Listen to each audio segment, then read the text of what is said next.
Uh, okay, in this session I would like to show you how we can extract morph targets for facial animation. So, say for example, I have created this little sort of preset of Mr. Spock looking like a character.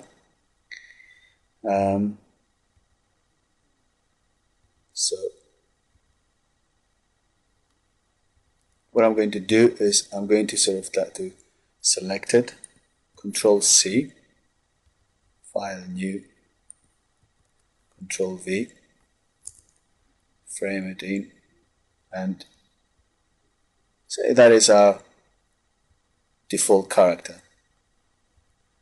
So now we can back to the file that we're working with and come down here to the facial expression controllers, and we can actually have a controller that gives us quite a lot of possibility for creating mouth targets. So let's go down to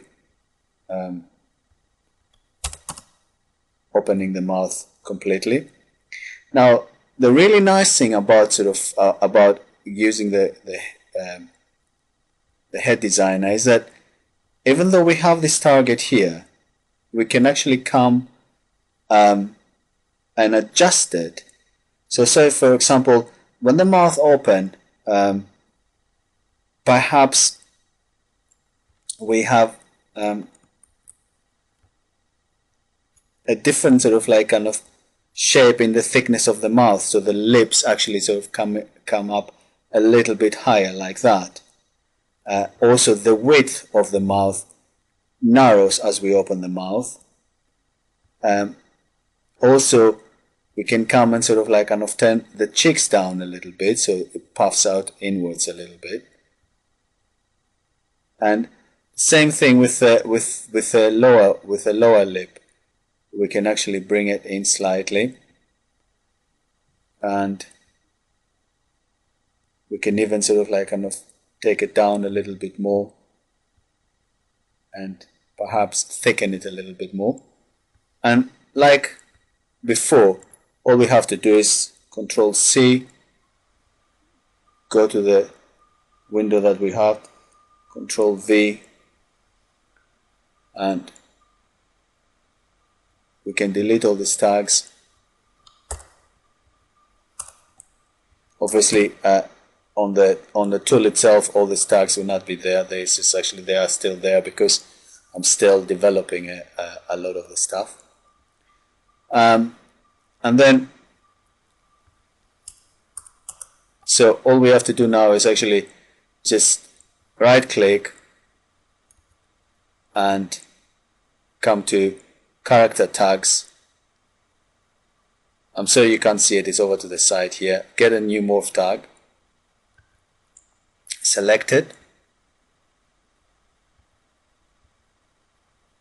and then take out that new sort of like kind of target and we put it there. Then we don't really need it anymore, we can delete it. And now if we go to the animate tab, we have a really nice morph.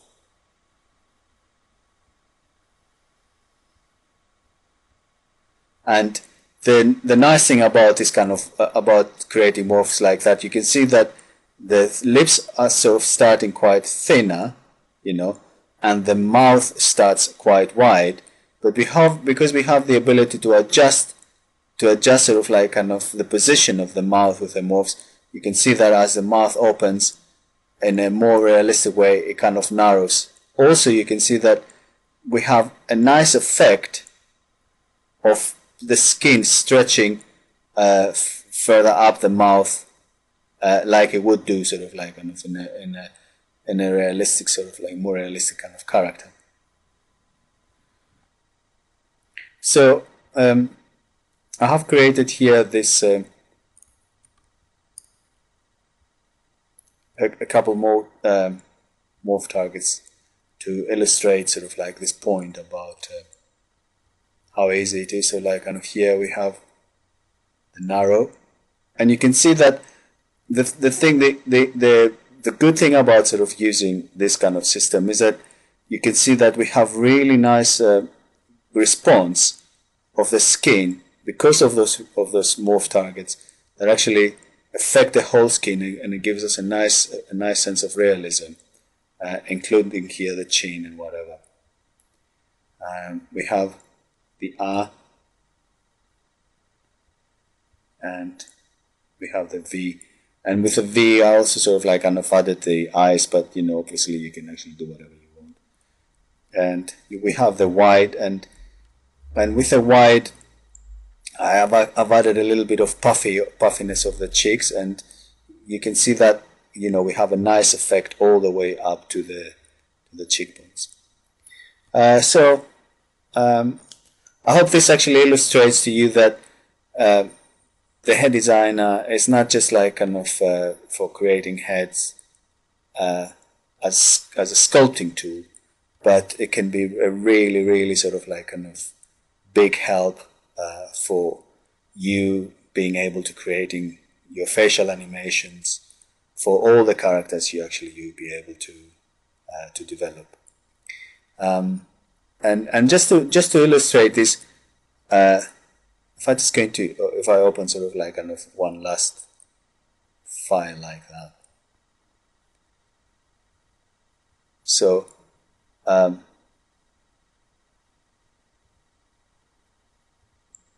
if we're going to go into the head designer and say, for example, get the child preset, and okay, he's a kind of child that's got sort of like kind of a beard, so let's load in the child material. Okay, and now we go to the head designer,